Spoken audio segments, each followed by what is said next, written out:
వదినా ఆ. కొంచెం మజ్జిగిస్తావా? అలాగే. రామరాజు ఏంటన్నయ్య? ఇలా రా కూర్చో. పర్వాలేదన్నయ్య. పర్లేదు కూర్చోరా. ఈ రోజు నుంచి మీరిద్దరూ వేరుగా ఉండండి. ఏంటన్నయ్య నువ్వు అనేది? మేం వేరేగా ఉండాలా? దానికంటే చచ్చిపోమని చెప్పు, చచ్చిపోతాను.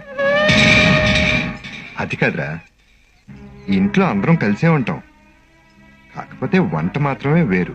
ఈ రోజు వంట రేపు పంట వేరైతే ఆ తర్వాత వేరే ఇది మనమే కదా. ఇంకెప్పుడు ఆ మాట అనొద్దన్నయ్య. జానకి చిన్నపిల్ల, వేరుగా ఉండాలని తన భర్తకి తనే వండి పెట్టుకోవాలని ఆశపడుతుంది. అంత కోరికగా ఉంటే పుట్టింటికి వెళ్ళి వాళ్ళ అమ్మ కొండి పెట్టుకోమనండి. ఆగరా, నేనెవరిని? అన్నయ్యవి. అన్నయ్య చెప్తే వినాలి. ఈ రోజు నుంచి నువ్వు నీ భార్య వేరేగా వండుకుంటున్నారు.